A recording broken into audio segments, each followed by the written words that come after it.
Good evening all friends, आप सभी का हमारे यूट्यूब चैनल कंपटीशन क्लासेज में हार्दिक स्वागत है।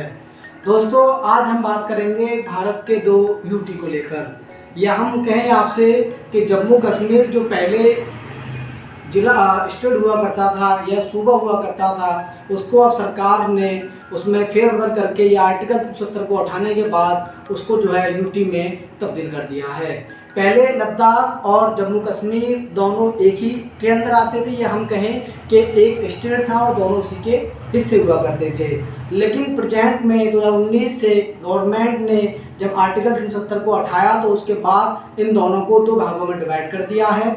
मतलब भारत के अंदर दो यूटियों को बढ़ा दिया गया है, जिसमें एक यूटी होगा जम्मू कश्मीर और दूसरा होगा आपका लद्दाख। तो हम इन दोनों के बारे में समझेंगे कि अब यहाँ नए रूल्स क्या होंगे या कैसे कैसे यहाँ सरकारें काम करेंगी और किसके अंडर वो काम करेंगी। इतना तो आप समझ ही लीजिए कि यूटी का मीन्स होता है कि उस पर डायरेक्टली केंद्र की बहुमत होना या केंद्र का आधिपत्य होना। कहने का मतलब यह है कि केंद्र शासित प्रदेश हम कह लें या यूनियन टेरिटरी कह लें, उन पर जो है डायरेक्टली सेंट्रल या केंद्र का आधिपत्य रहता है, उसके हैंडओवर ही वो काम करते हैं। मतलब हम बात करें उत्तर प्रदेश, राजस्थान, यहाँ जो सबसे बड़ा वर्चस्व देखा जाता है वो यहाँ के चीफ मिनिस्टर का देखा जाता है, मतलब सीएम का देखा जाता है। लेकिन वही हम बात करें दिल्ली, पुडुचेरी, अंडमान निकोबार, लक्षद्वीप, इन सारे एरियो को जो है यूटी कहा जाता है। और इनमें जो आधिपत्य ज़्यादा वहाँ लोकल का नहीं देखा जाता। आधिपत्य जो होता है या उस पर शासन जो करता है वो डायरेक्टली केंद्र करता है। आइए समझते हैं हम। तो हम आपको बता दें कि 31 अक्टूबर 2019 के बाद से अब जम्मू कश्मीर का नक्शा क्या है, तो वो ये है। अब हम बात करते हैं जम्मू कश्मीर की। हम बात करें तो ये जम्मू कश्मीर आ गया, यूटी लिखा हुआ, यूनियन टेरिटरी या केंद्र शासित प्रदेश हम कह सकते हैं। और दूसरा होगा लद्दाख। ये इन दोनों का मैप दिया हुआ है, इसको बाद में समझेंगे। प्रेजेंट में हम इधर आते हैं। पहले हम लद्दाख की बात करते हैं। तो लद्दाख का मैप आपने देख ही लिया है। अभी हम लद्दाख की बात करते हैं। तो एक यूटी होगा क्या, लद्दाख होगा। दो यूटी बनाए हैं केंद्र सरकार ने, एक लद्दाख एक जम्मू कश्मीर, जिसमें से हम लद्दाख की बात कर रहे हैं। और लद्दाख में जो है विधानसभा नहीं होगी। विधानसभा उसको हम कहते हैं जहां से मुख्यमंत्री का चुनाव होता है या मुख्यमंत्री बैठकर जो है कोई भी रूल्स स्टेट के लिए बनाता है। तो मुख्यमंत्री, जब विधानसभा ही नहीं होगी तो मुख्यमंत्री नहीं होगा। मुख्यमंत्री मतलब चीफ मिनिस्टर। क्लियर है बात? यहाँ तक मेरी बात को बारीकी समझने की कोशिश करें और एक एक पॉइंट समझ में आएगा। तो विधानसभा नहीं होगी। इंडिया में बहुत सारे यूटी में विधानसभा नहीं है, सिर्फ यूटी पहले दो थे, जिसमें एक दिल्ली और पुडुचेरी। यहाँ पर विधानसभा अवेलेबल थी। जैसे हम बात करें दिल्ली की तो वहाँ के सीएम की हम बात करें तो केजरीवाल है। तो हालांकि दिल्ली जो है केंद्र शासित प्रदेश है, लेकिन वहाँ पर मुख्यमंत्री है। तो यूनियन टेरिटरी में मुख्यमंत्री या विधानसभा हो भी सकती है और नहीं भी होती है, दोनों बातें हैं। लेकिन हम लद्दाख की बात करें तो लद्दाख में विधानसभा नहीं है। एक बात आप नोट कर लें। अगर कभी एग्जाम में ये क्वेश्चन पूछ लिया जाए कि बताइए लद्दाख में विधानसभा है या नहीं, तो आपको नोट करना है। आगे चलते हैं। अच्छा, ये केंद्र शासित प्रदेश क्यों बनाया गया? तो संविधान का आर्टिकल है आर्टिकल 239, 239, आर्टिकल 239 के तहत इसको जो है केंद्र शासित प्रदेश बनाया गया है। जैसे आपसे क्वेश्चन पूछ रहे हैं किसी भी राज्य को या किसी भी जहां विवाद पैदा हो जिस एरिया पर, उस एरिया को केंद्र शासित प्रदेश बनाना है, तो किस आर्टिकल के तहत उसको केंद्र शासित प्रदेश बनाया जाएगा? तो वह आर्टिकल है आर्टिकल 239। आर्टिकल 239 के तहत किसी भी एरिया को या किसी भी स्टेट को जो है केंद्र शासित प्रदेश बनाया जा सकता है। तो इस क्वेश्चन को आप याद रखना, इंपॉर्टेंट क्वेश्चन है। एग्जाम के पर्पज से कंपटीशन में खूब पूछा जाता है, तो इसको अपने जहन में आप बना के रखना। आगे समझते हैं। यहाँ राज्यसभा की सीट कितनी होंगी? 0। यहाँ पर राज्यसभा की कोई सीट नहीं होगी। राज्यसभा लोकसभा तो होती है, आपको पता है। लोकसभा वह कहलाती है यहाँ से जो देश का प्रधानमंत्री बैठता है या और मंत्रिमंडल के लोग बैठते हैं। ये हम के यहाँ पर एमपी बैठते हैं। वह एमपी जिनको पब्लिक के द्वारा चुना जाता है वो एमपी बैठते हैं लोकसभा में, और लोकसभा के एमपी जिनको चुनते हैं वो एमपी बैठते हैं राज्यसभा में। कभी इन दोनों बातों को हम खोल के आपको समझाएंगे। तो फिलहाल में आप ये समझ लें कि लोकसभा और राज्यसभा ये दोनों जो है केंद्र को लोकेटेड कर रही है, केंद्र को बताने का प्रयास कर रही हैं, और ये दोनों ही जो है दिल्ली में स्थित हैं। क्लियर है बात। तो राज्यसभा नहीं होगी, यहाँ पर कोई राज्यसभा की सीट नहीं होगी, मतलब राज्यसभा तो है ही नहीं, राज्यसभा तो दिल्ली में है, लेकिन जो इंडिया के हर कोने कोने से जो राज्यसभा के मेंबर चुनकर आते हैं वो चुनकर नहीं आएंगे। क्लियर है, पूरा फोकस बना के रखें यहीं। तो लोकसभा की बात करें हम, तो लोकसभा की यहाँ पर एक सीट होगी। क्लियर है बात। हम लोकसभा की बात करें तो लोकसभा की एक सीट होगी, मतलब एक सीट पर चुनाव कराया जाएगा। जैसे सबसे ज्यादा सीट लोकसभा की कहाँ है, तो उत्तर प्रदेश में है 80 सीट।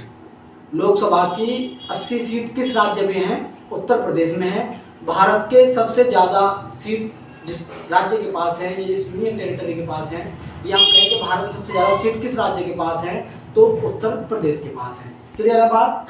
और आगे बात करें, विधानसभा यहाँ होगी नहीं, क्योंकि मुख्यमंत्री ने वो ऊपर ही लिखा हुआ है, विधानसभा नहीं होगी। क्लियर है बात। और तो यहाँ पे शासन कौन करेगा, हेड कौन होगा, कौन चलाएगा, यूनियन टेरिटरी को। चलाने के लिए कोई तो एक व्यक्ति होना चाहिए जिसके हाथ में सारे चार्ज हों, जो कि सारे रूल्स पब्लिक को बताए, आवाम को बताए, कहे कि इसके तहत आपको चलना है, या सबकी परेशानियों को सुने, या उसको आगे बढ़ाने के लिए नए नए नियम कानून बनाए। कैसे किसी स्टेट को या किसी यूनियन टेरिटरी को या किसी भी एरिया को डेवलप करना है, तो उसको डेवलप करने के लिए कोई ना कोई रूल्स तो बनाया जाएगा। तो वह कौन बनाएगा, कौन शासन करेगा, तो उपराज्यपाल शासन करेगा। मतलब हम कहें कि जैसे सूबों में या राज्यों में सबसे हेड कौन होता है, तो सबसे हेड होता है मुख्यमंत्री, या हम कहें चीफ मिनिस्टर। क्लियर बात। वही हम बात करें कि यूनियन टेरिटरी में सबसे इंपॉर्टेंट रोल कौन रखेगा, सबसे मुख्य ओहदा जिसे हम कहें, तो वो उपराज्यपाल का माना जाएगा। क्लियर है बात। तो ये बात होगी लद्दाख को लेकर। 2019 31 अक्टूबर 2019 से ये रूपरेखा लद्दाख की देखी गई है। अब लद्दाख इस रूपरेखा में कार्य करेगा। आइए हम बात कर लेते हैं जम्मू कश्मीर की। जम्मू कश्मीर भी एक यूनियन टेरिटरी है और भारत का अभिन्न अंग यही, और वो हिस्सा है भारत का। अभिन्न अंग पहले था, तब उसको स्टेट का दर्जा मिला हुआ था। वहाँ के जो है 2 संविधान थे, 2 फ्लैग थे, 2 नेशनलिटी, मतलब उनके पास जो है सिटीजनशिप थी। अभी प्रेजेंट में इसको जो है क्या बना दिया गया है, यूनियन टेरिटरी बना दिया गया है। और यूनियन टेरिटरी का मतलब होता है कि इस पे जो है डायरेक्टली सेंट्रल गवर्नमेंट काम करेगी, या सेंट्रल के अधीन काम करेगा। क्या, जम्मू कश्मीर या जितने भी यूनियन टेरिटरी बने हुए हैं, जिसको हम हिंदी में केंद्र शासित प्रदेश के नाम से भी जानते हैं। आइए समझते हैं। तो इसमें भी किस आर्टिकल के तहत जो है इसको बदला गया है, तो आर्टिकल 239A के तहत। आर्टिकल 239A, यहाँ आर्टिकल 239 है सिर्फ, देखिए, और यहाँ पर आर्टिकल 239A के तहत इसको केंद्र शासित प्रदेश बनाया गया है। आर्टिकल 239 और आर्टिकल 239A में इतना डिफरेंट है, जो आर्टिकल 239A के तहत आएंगे वहाँ पर मुख्यमंत्री कार्य करेगा, और जो आर्टिकल 239 के तहत आएंगे वहाँ पर मुख्यमंत्री नहीं होगा, और जब मुख्यमंत्री नहीं होगा तो वहाँ पर विधानसभा भी नहीं होगी। क्लियर है बात। आइए आगे समझते हैं। तो हमने एग्जाम्पल देखा इस आर्टिकल का। तो पुदुचेरी जो एक यूनियन टेरिटरी है, तो इसको आर्टिकल 239A के तहत बनाया गया। पुदुचेरी जो एक यूनियन टेरिटरी है, इसको आर्टिकल 239A के तहत जो है बनाया गया है, और यहाँ पर मुख्यमंत्री होता है। क्लियर है बात। उसके बाद हम बात करें, विधानसभा भी होती है यहाँ। फिर हम बात करें दिल्ली की, सेकंड एग्जांपल है, इसको आर्टिकल 239AA के तहत बनाया गया है, और यहाँ पर एक मुख्यमंत्री होता है। मुख्यमंत्री का नाम भी आपको मालूम है, पूरे भारत में चर्चित रहता है, केजरीवाल। और जो कि केजरीवाल ने बहुत अच्छे काम भी किए हैं अपने यूनियन टेरिटरी में या दिल्ली में। स्कूलों को देखा जाए, है ना, हॉस्पिटल को देखा जाए, तो इनको इतनी ऊंचाइयों पर ले जाने का काम किया है पूरे भारत के अंदर किसी ने, तो उस व्यक्ति का नाम है अरविंद केजरीवाल, जो कि दिल्ली का चीफ मिनिस्टर है। क्लियर है बात। आगे समझने का प्रयास करते हैं। राज्यसभा में कितनी सीट होंगी और लोकसभा में कितनी सीट होंगी, तो राज्यसभा में होंगी 4 सीट और लोकसभा में होंगी 5 सीट। राज्यसभा, लोकसभा, राज्यसभा का मतलब ये नहीं है कि राज्य की बात करती हो। राज्यसभा जो है केंद्र में होती है और दिल्ली में होती है। लोकसभा और राज्यसभा दोनों दिल्ली में है, और दोनों एमपीओ को बताती हैं सांसद को। क्लियर है बात। और जो विधानसभा होती हैं सूबों के अंदर या राज्यों के अंदर, वो जो है एमएलए होते हैं, उसमें एमएलए जो कि मुख्यमंत्री बनते हैं उन्हीं में से, और वही जो है विधानसभा में बैठते हैं। आइए समझते हैं। राज्यसभा की हमने बात की, 4 सीटें हैं राज्यसभा की, जो कि यहाँ पर एक भी नहीं है, 0 है। लोकसभा सीट की बात की तो यहाँ पर 1 थी, यहाँ पर 5 सीट है। कहाँ, जम्मू कश्मीर में लोकसभा की कितनी सीटें हैं, 5।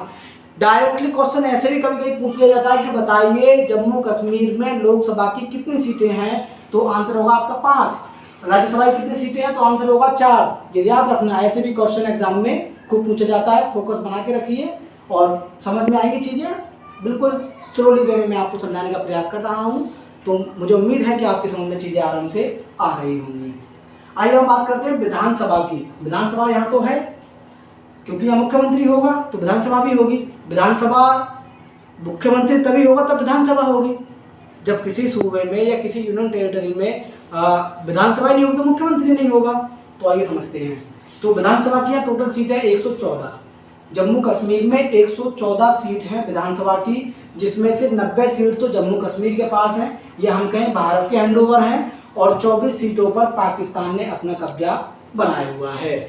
हम कहें कि 24 सीट जो 1947 में जब डिवाइड हुआ ये, तो जब लड़ाई चल रही थी तो पाकिस्तान कश्मीर में घुस के आ गया था। फिर भारत की आर्मी ने युद्ध किया, जो वहाँ पर उनको रोक दिया गया, उसको कहते हैं हम LOC, लाइन ऑफ कंट्रोल।